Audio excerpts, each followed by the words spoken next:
Hello বন্ধুরা, আজকে আমি আপনাদের সাথে শেয়ার করব কলার পিঠে। কলার পিঠে কি করে বানাতে হয় সেটা আপনারা দেখে নিন। ভিডিওটা কোনো রকম স্কিপ না করে সম্পূর্ণটা দেখবেন।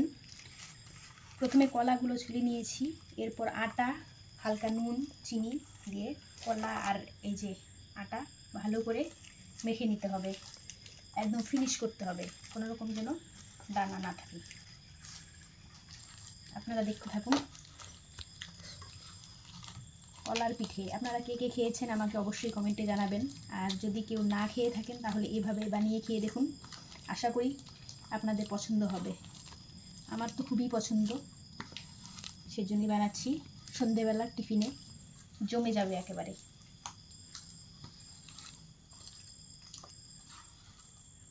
বাজার থেকে ভালো কলা আনতে হবে, মানে একদম পাকা, অল্প কম পাকা হলে হবে না।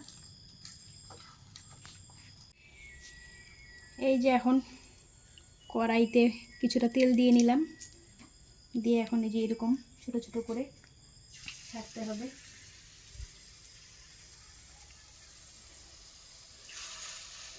তালের বড়া আপনারা যেমন বানান তালের রস দিয়ে, ঠিক সেরকমই এটা আর কি, তালের রসের পরিবর্তে কলা দিয়ে।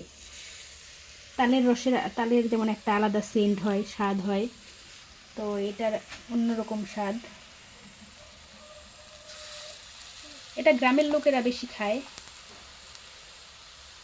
আগে বেশি চলতো।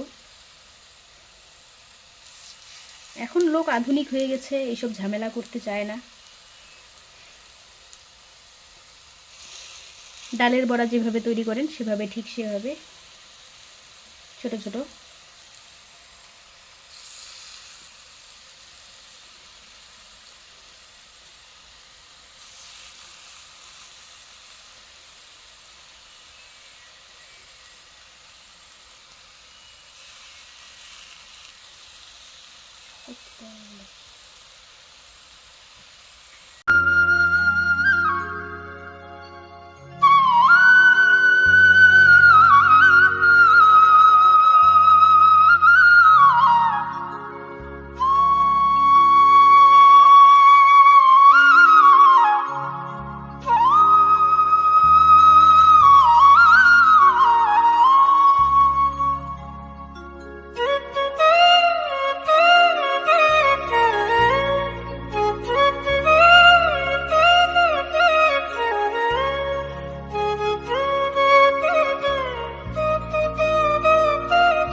হ্যালো বন্ধুরা, আমার রান্নাবান্না সব কিছু কমপ্লিটের দিকে হয়েই গেছে। এই যে ডাল হয়ে গেল, আলু ভাজা হয়ে গেল, আর শাক করছি, শাক করলেই হয়ে যাবে।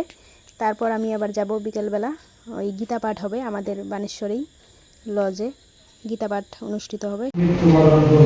কারণ সর্বদা আমরা যেটা ভাবনা করি মৃত্যুর সময় অন্য ভাবনা কখনোই আসা সম্ভব নয়। ভগবানের কথা অজামিলের আসছিল, ছেলে না দাঁড়িয়ে তার জন্য কি আমাদেরও হবে? তাই ভগবান বলছেন অক্ষর ব্রহ্মযোগের একটা শ্লোকে, 5 নং শ্লোকে, অন্তকালে চ মামেব শরণমুক্ত কলেবরম ইয়াপ্রিয়াতি সমদ্ভাবম ইয়াতি নাত্র সংশয়াঃ। ভগবান বললেন অন্তকালে, শেষ সময়ে, সবারই একটা দিন শেষ সময় আসবে, আমরা ভাবি না। এখন রক্ত গরম আছে, পকেটে টাকা আছে, ভগবান প্রয়োজন। এখনই অসুস্থ হয়ে যাই, তখন হে ভগবান আমার রোগটা সারাও, বাড়িতে একটু পাঠের আয়োজন করি, কীর্তন করি, যদি আমার রোগটা দূর হয়। সেখানেও কিছু চুক্তি ভগবানের সাথে, বিনিময়ে কিছু পাওয়া। ভগবান কিন্তু ভক্তিযোগে বলছেন, সাংখ্যযোগে বলছেন, ভক্তিযোগে বলছেন, প্রতিটা অধ্যায়ে প্রায় বলছেন, যিনি ভক্ত হবেন ফল কামনা করে তিনি